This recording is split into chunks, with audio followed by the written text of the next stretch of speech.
Good morning, my name is Matthew Hugo from Weather Commerce and this is this morning's weather brief on Friday the 29th of July. Today's weather brief will cover a summary on West European 5-day average temperatures, the UK, Europe, Scandinavian precipitation and finally global weather alerts. We will start by taking a summarised look at the mean surface temperatures across Europe. And between days 11 and 15 there has been no significant modifications from yesterday, and that is for temperatures to be generally near or trending slightly below climate averages by around 1 to 3 degrees, particularly across some central and eastern areas of Europe in particular. Between days 6 and 10 again there has been no significant changes from previous days, and temperatures are forecast to be generally near to climate averages, though perhaps just trending slightly below in some areas, but by only around 1 or 2 degrees Celsius. And finally, between days 2 and 5, confidence levels are high given a good model agreement for temperatures to be generally trending below climate averages by at least 2 or 3 degrees across many areas, but particularly central and eastern areas of Europe, whilst temperatures across far western areas of Europe, including the UK and Spain for example, have temperatures near to climate norms. And now taking a look at the United Kingdom in some closer detail, and between days 11 and 15 as we move towards and beyond the weekend of the 6th and 7th of August, model agreement and consistency continues to be good today, with all of the available forecast models having temperatures at least 1 to 3 degrees below a climate mean of around 17 degrees Celsius. Confidence levels are medium or perhaps medium to high given good model agreement and consistency from previous days. The following weather chart from 8th of August helps to illustrate why temperatures are likely to be trending generally between 1 and 3 degrees below climate averages as we move beyond the opening week of August. An area of low pressure to the north or northwest of the UK is forecast to produce a relatively cool and unsettled west or northwesterly air mass across most areas of the United Kingdom, and hence the reason why temperatures are likely to be trending slightly below climate norms. Between days 6 and 10 there has generally been no significant changes from previous days. Once again, the majority, if not all, of the available forecast models within the highlighted red circle have temperatures starting near to climate averages, despite some divergence within the forecast models with regards to whether temperatures may well just be slightly above climate averages or potentially just slightly below. However, a middle ground is expected, and again, this is representative of a generally near average climate norm.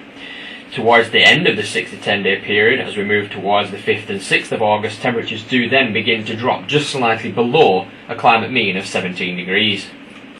Between days 2 and 5, confidence levels are medium to high or high given model agreement and consistency for temperatures to perhaps initially start just slightly below climate averages by 1 or 2 degrees, before then rising to near climate averages towards the end of the 2 to 5 day period. And finally, taking a look at the latest ECMWF 32-day ensemble model comparison graph for the United Kingdom, which is also quite representative of many other western areas of Europe, you can see that as we progress through the course of August, the latest ECMWF forecast, as represented by the solid red lines, continues to signal temperatures remaining at least 1 or perhaps 2 degrees below climate averages. As a result, current thought is that the majority of August is forecast to have temperatures generally trending slightly below climate norms. And now taking a look at the expected European temperatures in some closer detail, and there generally has been no significant changes and modifications to previous days. Days 11 to 15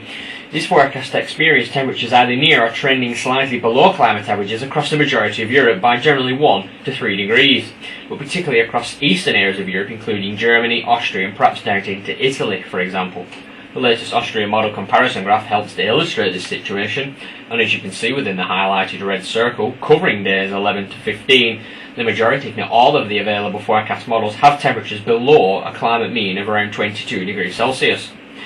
Despite some model divergence with regards to just how below climate average temperatures will get, given model agreement and consistency, I have medium to high confidence to suggest that days 11 to 15 across the majority of Europe, but particularly Eastern Europe, is likely to have temperatures generally 1 to 3 degrees below climate norms. Between days 6 and 10, the model agreement and consistency continues today, and as you can see with regards to the West European map view, the majority, if not all, of the available forecast models have temperatures very near to climate averages, though perhaps just trending slightly below, but only by 1 or 2 degrees, and particularly across some central and eastern areas of Europe including Austria and perhaps also down into Italy for example.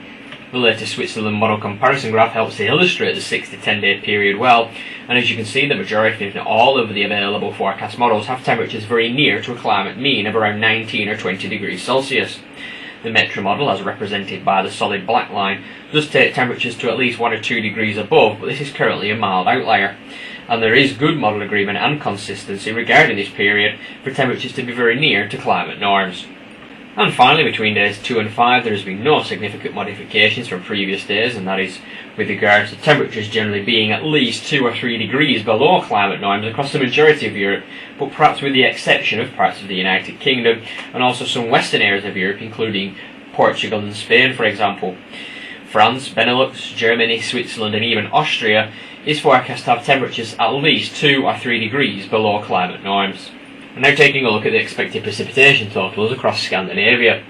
And there has been some modifications from previous days, and this includes many southern and eastern areas of Sweden and also the majority of Finland having precipitation totals throughout the next 7 to 14 days generally below climate norms. Across these areas, less than 50% of normal precipitation totals are now forecast.